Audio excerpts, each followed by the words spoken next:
চলো আজকে তোমাদের সাথে আরেকটা রেসিপি ভিডিও শেয়ার করি। আজকে আমরা মিস্টার নুডলস দিয়ে রামিন বানাবো। প্রথমে ডিমটা ভালো করে ধুয়ে, দেখো ডিম ধুইতে গিয়ে আমি ডিম ভেঙে ফেলছি। আরেকটা ডিম নিয়ে আমি সুন্দর করে কেটলির মধ্যে গরম করবো, কেটলিটা ধুয়ে নিতে আসছি, এখন আমি কেটলি ভেঙে ফেলছি। যাই হোক, ব্যাপার না, জীবনে এগুলো হয়। এখন অন্য কেটলিতে ডিম দিয়ে সিদ্ধ করতে বসাই দিলাম। এখন আমার যা যা লাগবে আমি সবকিছু হচ্ছে ভালো করে ধুয়ে ক্লিন করে কেটে নিছি। আর আমার মনে হয় যে আমাদের বয়সে কিন্তু হচ্ছে নুডলস কম বেশি অনেকেরই পছন্দ, এটা আমার অনেক বেশি পছন্দ। যাই হোক, এখন আমি সবকিছু সুন্দর করে গুছাই নিছি। আর এখানে কথা বলতে বলতে আমি বাকি অর্ধেক কেটলিও ভেঙে ফেলছি। আর আমার বিড়াল এখানে এসে বলতেছে যে আমার জীবনে শান্তি নামক জিনিসটা ওই দিনই চলে গেছে যেদিন আমি এই বাসায় আসছি। যাই হোক, মুভ টু ভিডিও। আমরা এখন একটা কড়াইয়ের মধ্যে তেল দিয়ে হচ্ছে সসেজ যেগুলো একটু ভালো করে ভেজে নিব। এখানে সসেজ আর হচ্ছে মিট বল আছে, আর আমি এগুলো একটু ভালো করে ভাজি। হয়তো তোমরা দেখলে ভাবা পুড়ে গেছে, বাট পুড়ে নাই। আমার কাছে মনে হয় যে ফ্রোজেন খাবার একটু ভালো করে ভাজাভাজি করে নিলে ভালো, কজ ব্যাড স্মেল আসে না। আমি এগুলো তুলতে তুলতে দেখি কারেন্ট চলে গেছে। কারেন্ট আসার পর আমরা আবার ওই প্যানের মধ্যে হচ্ছে পেঁয়াজ দিয়ে ভালো করে ব্রাউন করে নিব।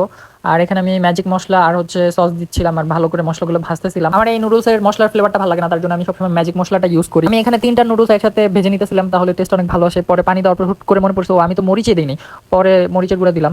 তারপরে এটা ঢাকনা দিয়ে আমরা একটু ভালো করে সিদ্ধ করে নিব। এখানে আমি ডিমের খোসাটা ছাড়াইতেছিলাম, পরে ভাবলাম যে পাত্রে নুডলসটা রাখবো এটা ভালো করে ধুয়ে নিই। ধুইতে গিয়ে আমি এটাও ভেঙে ফেলছি। যাই হোক, এগুলো ব্যাপার না, এগুলো আমার সাথে হয়। এখানে আমি সবকিছু কেটে একদম গুজগাছ করে নিছি। আর আমাদের রামিনটাও হয়ে গেছে। এখন এটা আমরা সুন্দর করে একটা সার্ভিং বলে সার্ভ করে উপর দিয়ে হচ্ছে টপিং গুলো দিয়ে দিব। তোমরা আমার রান্নার ভিডিও অনেক পছন্দ করো, এই জন্য আমি আসলে ভিডিওটা বানাইছি। তোমরা ভালো করে দেখে নাও ভিডিওটা। আর তোমরা কে কে এরকম ভাবে রামিন খেতে পছন্দ করো অবশ্যই আমাকে কমেন্টে জানাবা। আর আমি এখানে রুমে এসে এত টায়ার্ড হয়ে গেছি, আমি এখানে এসি ছেড়ে ভাবতেছিলাম যে একটা যুদ্ধ করে বাসায় আসছি, এরকম একটা ফিল হইতেছিল আমার।